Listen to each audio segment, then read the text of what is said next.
Hey, what up, though? It's the middle-aged muscle man musician yet again. Always remember to leave a comment. It's good for the algorithms. It keeps you seeing my content, helps get it to others. Hit that like button and for sure subscribe if you haven't already, because you know I'm gonna keep cranking this stuff out. I've been doing it at a higher frequency. Today I'm talking about something that's maybe a little more personal than what I normally do. I had a guy comment.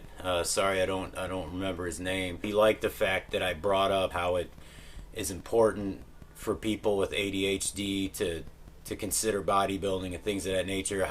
Well, today's video, and again, I'm not a doctor or mental health professional. In fact, I'm somebody that suffers from a few of these things, and bodybuilding and the regimen that comes with it has basically not cured me, but made me much more functional and made it to where these afflictions are barely a part of my life anymore. And I'm going to break down exactly why I believe that bodybuilding in particular is great for people with these particular things.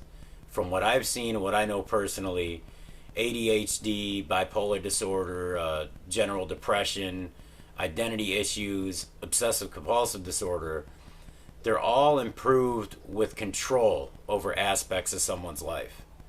You know, you get control of things, you kind of force yourself to be methodical. It kind of works you into a regimen of comfort. It's very important to feel like you have control over your life. There's probably no better hobby or pursuit than bodybuilding for this, at least in my experience. You know, the logging. Here's my book that's with me at all times. The logging, the planning of the workouts, the sense of accomplishment, creatively implementing new exercises, especially good for those with ADHD, the note-taking, the patience that's instilled, the visual progress that you see. Obviously, the physical health affects the mind. Self-esteem improves from it, better relationship with yourself. You know, you're part of a community. Even if you're not social within that community, it's still a community with a huge shared interest that's positive. You get better energy levels. You can kind of undo bad eating habits that come with some of these disorders. Your sexual performance tends to improve. Better work performance.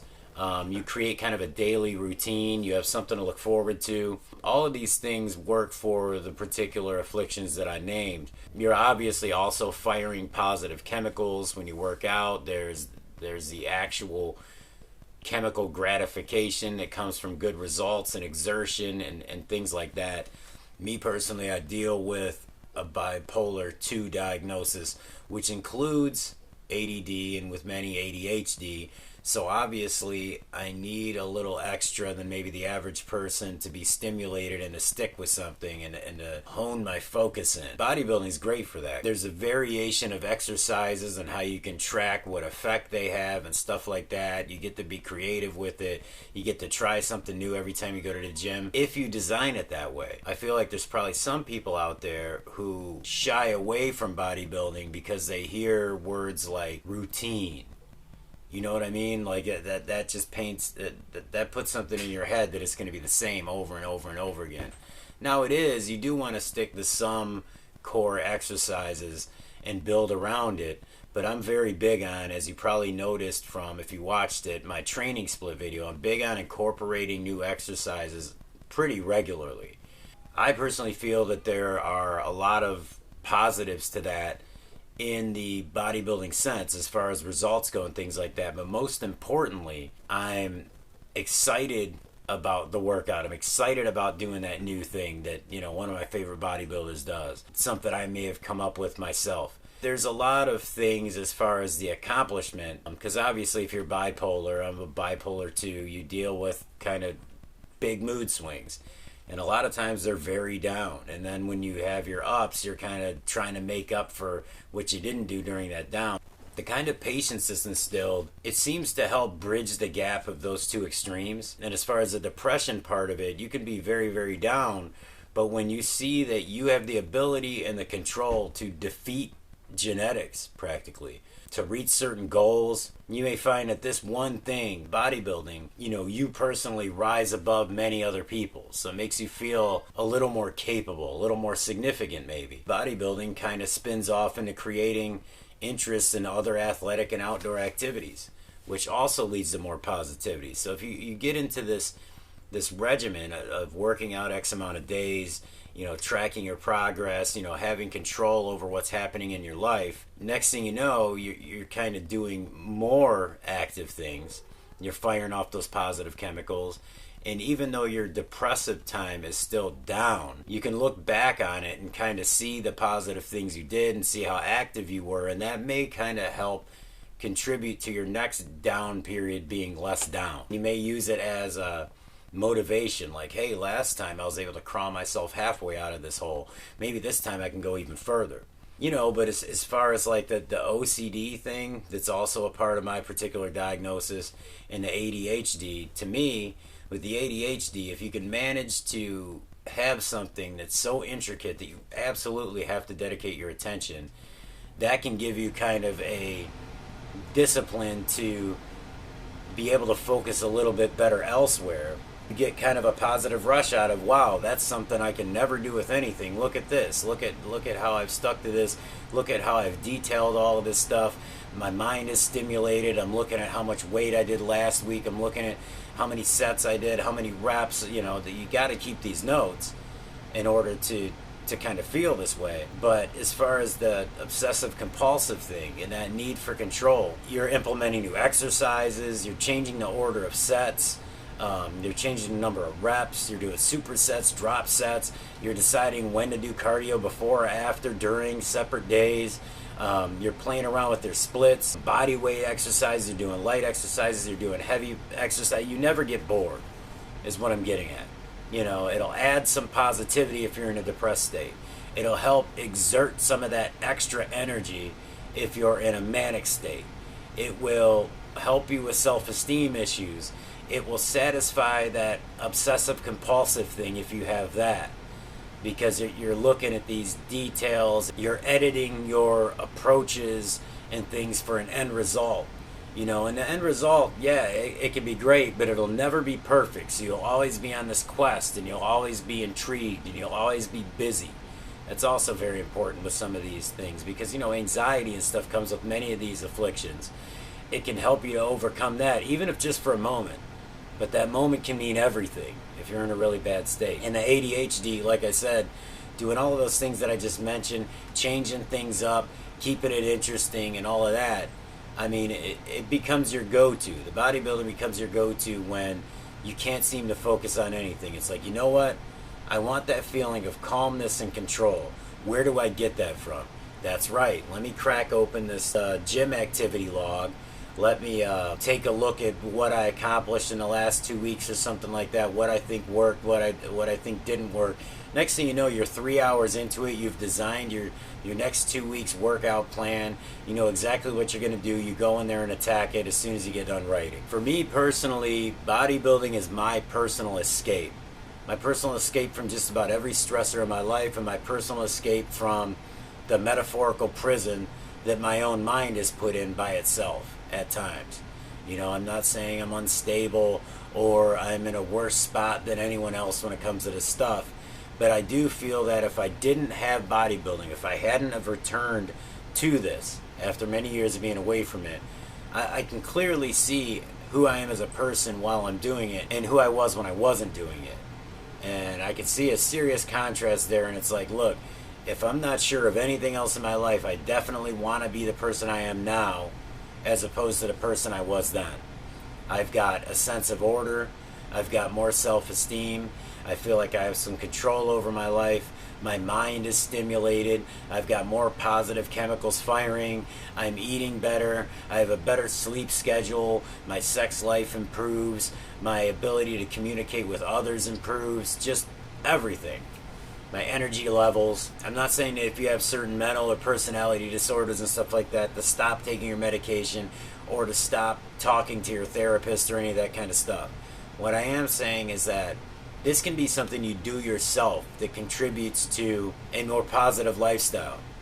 a better outcome from your treatment, because realistically your whole life is your treatment, not just, you know, the particular man-made chemicals in your body that are supposed to help level things out, not just talking to someone else. It's very much what you eat. And I believe that everyone varies in that a little bit, but I will talk more about how food has seemed to truly affect my physical and mental health in ways that I didn't think that it could. Your sleep is extremely important when it comes to your mental health. Approaching things with less stress built up in you is obviously important. You know, you become more methodical and better at reasoning through things because you've gotten a lot of that anxiety and a lot of that tension out of you through your actual workout. So let me know what you think about this stuff. You hear a lot about the negatives that can come from bodybuilding. You hear a lot about body dysmorphia and stuff like that. I'll talk about that stuff at some point, but even though I do feel like I'm a little more hypercritical about my physique, and I'm noticing things that the average person wouldn't notice since I've been kind of taking progress pictures, I don't necessarily think that it's always at a level that's unhealthy for you. You know, as long as you're using your opinion on what you see as a positive, like I'm going to improve, or, you know, those sorts of things, as long as you're doing that, I see no harm in it. You know, it's all about the eyes that you're looking through. Like my fiance said, you know, yesterday, you look great. And that was in response to me saying, hey, I don't want to do these photos today. I feel puffy. I feel fat. I'm not sure that this change in my training was the best thing for me to do. I don't think I look my best. And she's like, you look great. I don't see the problem. I'm looking through basically a bodybuilder's eyes. Someone who is trying to build a perfect physique and who, unfortunately, is kind of comparing themselves to pros and stuff in his mind. Once you learn to not do that, the rest of it's okay. You know, it's kind of like building a car from a speed shop's point of view. If everyone could build a car, you'd clearly be the guy. You know, you spent your whole life in a speed shop or something, you're going to see certain details and certain performance notes and stuff like that that others don't. That just means that your focus is speed and power in that car. Well, our focus is, you know, perfect symmetry and size and a body fat percentage and proportions and stuff like that are probably not even seen by the layman's eye. You're going to have days where you feel great because you've got, like, you know, 1/8 of an inch extra pump on your arms and stuff like that, and you feel huge. And it's great that you think that other people see you that way, but chances are they see no difference in you from the day before, except the confidence that comes from it. As far as when you look in a mirror and you see something you don't like, you know, compared to you 5 days ago, like you're retaining water, you look kind of fat, something like that, you have to remember the same thing. The average person is not noticing that incremental difference. It's good that you are, because it helps you better on your journey toward the physique you're trying to build. But as far as if it's affecting your self-esteem based on how others see you, they're not seeing it anyway. So that was kind of a tangent there, just because I hear a lot of, and I see a lot of negative talk about bodybuilding and fitness and stuff like that online. Most of it's from people who are out of shape. Point blank, period. The only stuff I'd take serious is maybe the actual influencers, the actual bodybuilders that come out and say, hey, I kind of developed body dysmorphia for my regimen and my diet and stuff like that, and judging myself. Here's how to stay away from that happening to you. And there are people that do that. You know, if they actually have something to say other than their opinion on, oh, this can cause this. If they can actually say, yeah, it caused it for me and here's how I got through it, go ahead and listen to them. You know, that's a great influencer right there. But as far as things go for me, I'm progressing in my training. I've got another video coming in a few days that has some of my before and after, my results. I'm 10 months into the journey now.